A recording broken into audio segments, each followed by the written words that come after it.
ఏంటిది? 10 మందితో చేతులెత్తి దండం పెట్టించుకునే అవకాశం ఆ భగవంతుడు మన 2 వంశాలకే ఇచ్చాడు. ఆ అహంతో జనాల్ని తొక్కేశాడు. వద్దని చెప్పాను, వినలేదు, చంపేశాను.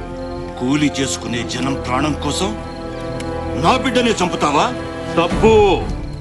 జనం వేరు, మనం వేరు కాదు. అందరి ప్రాణం ఒక్కటే. ఇక ముందు ఇలాంటివి జరగకూడదు. జరుగుతాయి. ఏం చేస్తా?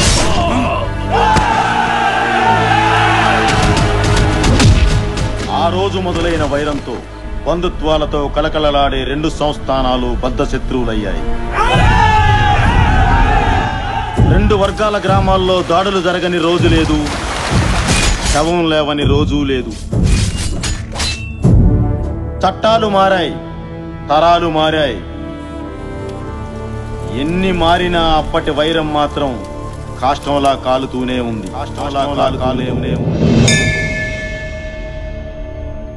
2 తరాల నుంచి ఈ అకృత్యాలను తన కళ్లతో చూసిన ఆ 2 వంశీకులకు సంబంధికుడైన రాజా రంగనాయకులు ఆ వంశాల మధ్య రాజీ ప్రయత్నం చెయ్యాలని సంకల్పించాడు.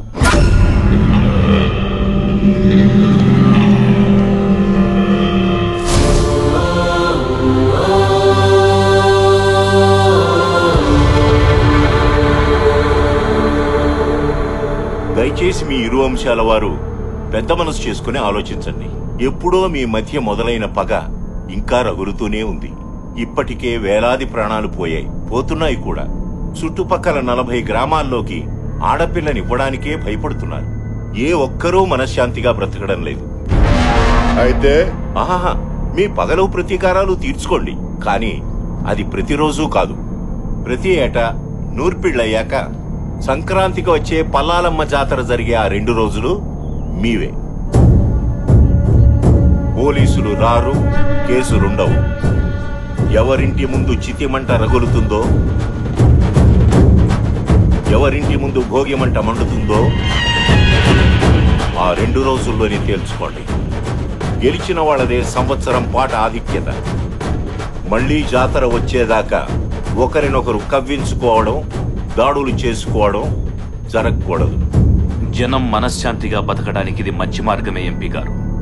మాకు సమ్మతమే. ఏంటి నువ్వు రూల్స్ పెట్టేది, వాళ్ళు అంగీకరించేది? ఈ వంశాన్ని వేయడానికి 2 రోజులు చాలవా మనకి?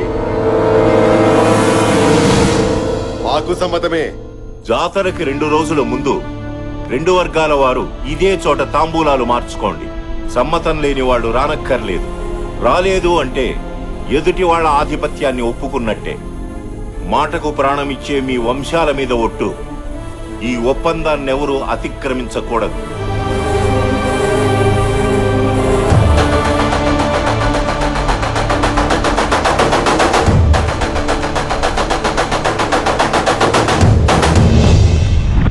ఆ నిర్ణయం ప్రకారం అప్పటి నుంచి జరుగుతున్న ఉత్సవాల్లో వాసురెడ్డి వారే గెలుస్తున్నారు.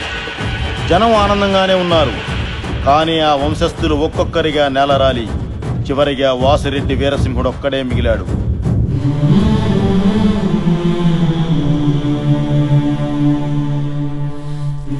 తాంబూలానికి వస్తున్నాం పంతులు గారు. అయ్యా, ఓడిన శత్రువు బలాన్ని పెంచుకున్నాడు. మీరు అందరినీ పోగొట్టుకుని ఒంటరి వారయ్యారు.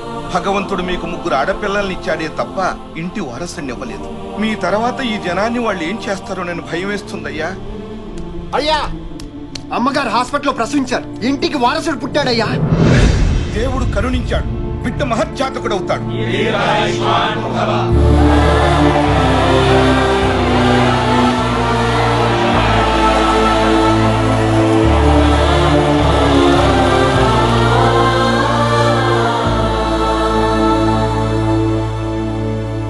మావయ్య, బిడ్డెక్కడ?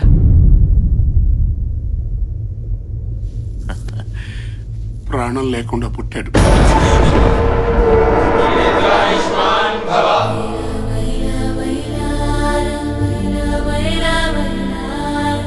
వంశోద్ధారకుడు పుట్టాడన్న ఆనందం కన్న తండ్రి చూసుకునేంత వరకు కూడా మిగలలేదు. కర్మలుడు గారు. ఈ విషయం వసుంధరకు తెలుసా? తెలియదు అల్లుడు గారు.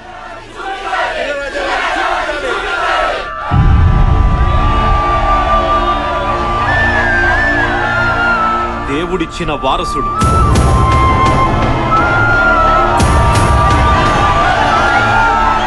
నా తరువాత జనానికి బలం లేదనుకున్న వారికి ఆ భగవంతుడు పంపిన బ్రహ్మాస్త్రం.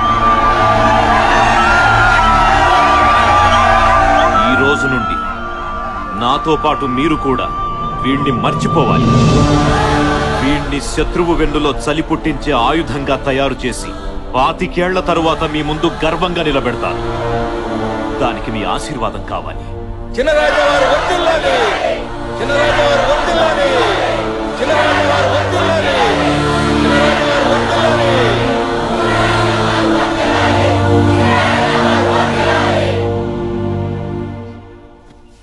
పూర్తి చేయండి మావయ్య. అలా చెప్పారేమిటి అల్లుడు గారు? ఏం చేయమంటారు మావయ్య? ఆ ప్రజల గుండెల్లో ధైర్యాన్ని బతికించాలి, శత్రువు గుండెల్లో భయాన్ని బతికించాలి, ఆ తల్లి గుండెల్లో ప్రేమని బతికించాలంటే నిజం తెలిసిన మనం అనుక్షణం చావాలి. మరి వారసుడు ఎలా వస్తాడు? నా తరువాత జనాన్ని కాపాడడానికి నా బిడ్డ కాకపోయినా ఆ దేవుడు ఎవరో ఒకరిని పంపిస్తాడు. అప్పటి వరకు పోరాడుతూ ఉండడమే. పూర్తి చేయండి.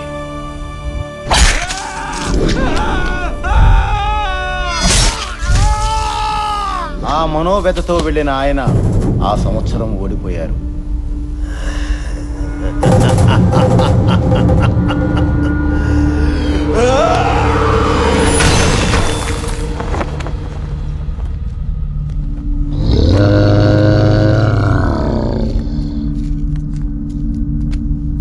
మా ఇంట్లో మనుషులు చస్తే పండగ చేసుకున్నారు, వాడింట్లో వారసుడు పుడితే పండగ చేసుకున్నారు కదా.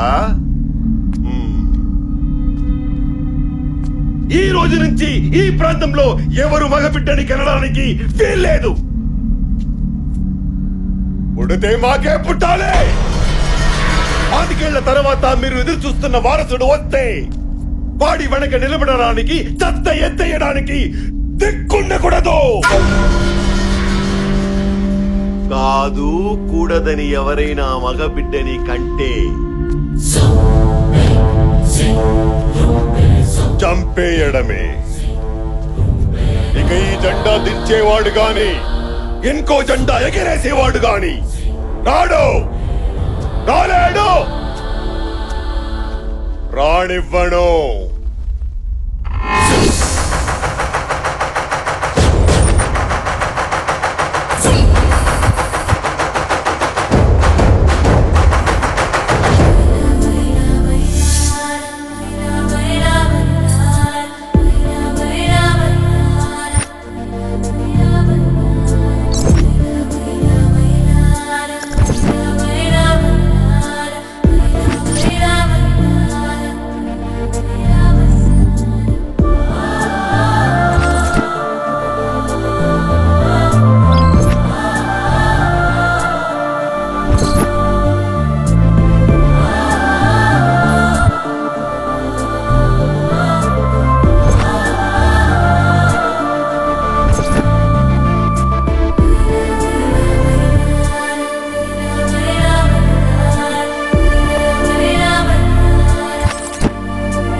మోహన్, నీ బిజినెస్ జరగాలన్నా నువ్వు బతికుండాలన్నా నేను అడిగిన అమౌంట్ ఇవ్వాలి.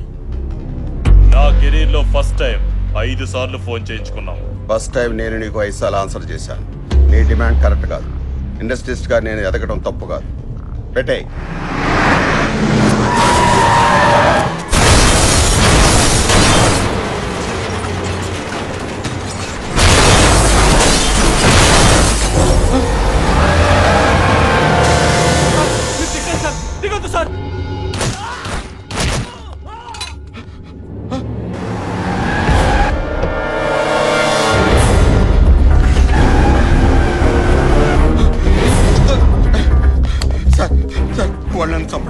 చంపడానికి కాపాడండి sir please sir please sir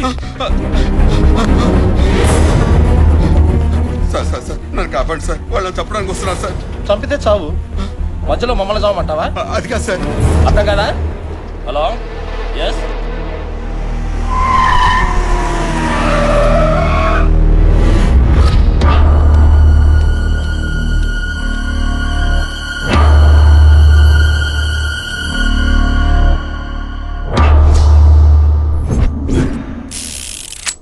ప్రాణానికి విలువ లేని ఈ లోకంలో బతకడం కంటే చావటం మేలు. చంపే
వాడిని వాడు చంపితే నీకేంట్రా? చంపడమా? చంపడం ఏంట్రా? అసలు ఆ పదం ఏంటి? తుడుచుకో అన్నా.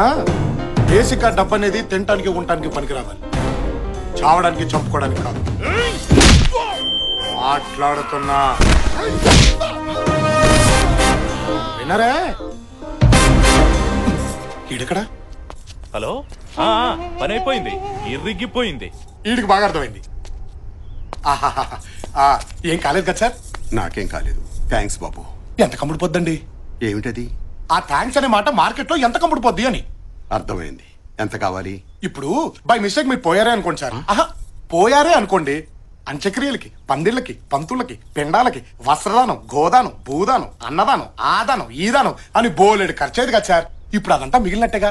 ఆ మిగిలింది ఇవ్వండి సార్. నీ లాజిక్ బాగుందయ్యా. నా లెవెల్కి అయితే 10 లక్షలు ఖర్చు పెడతారు. అవును, ఇందాక గొడవలో నీకేమైనా అయ్యుంటే? సార్, ఆ దేవుడు మనకు లైఫ్ ఇచ్చాడు, 10 మంది లైఫ్లు నిలబెట్టే దమ్ము ఇచ్చాడు. మన ప్రాణం పైన ఒకరిని కాపాడామనే సాటిస్ఫాక్షన్ ఉంటుంది చూడండి, అది చాలు సార్. ఈ ప్రాసెస్ లో మనం పైన ఏడ్చేవాడు ఒక్కడు కూడా లేడు సార్, అనాథని. విషయం ఉందయ్యా నీలో. మాట ఎటైనా తిప్పుతున్నావు, అడ్డసుడిగాను పెడుతున్నావు. రాజకీయాల్లో దిగితే పైకొస్తావు. సార్, అది డిసైడ్ అయ్యేది అక్కడ, రాతుండేది ఇక్కడ, గీతుండేది ఇక్కడ, దాన్ని నిలబెట్టే దమ్ముండేది ఎక్కడ. నాకేదో కావాలనిపిస్తే దిగను, నన్ను జనం రావాలని పిలిస్తే మాత్రం ఆగను.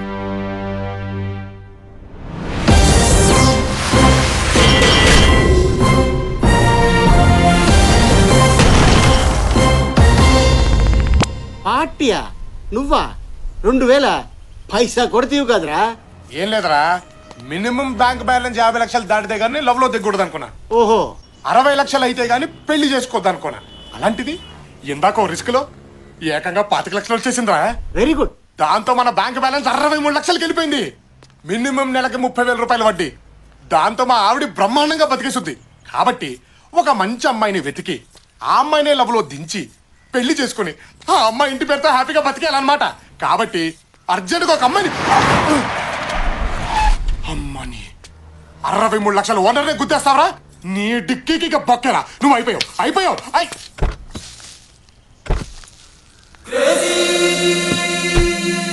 అమ్మాయి ముచ్చటగా ఉందే. అచ్చి బాబాయ్ వెళ్ళిపోతుంది.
ఏమున్నాడే.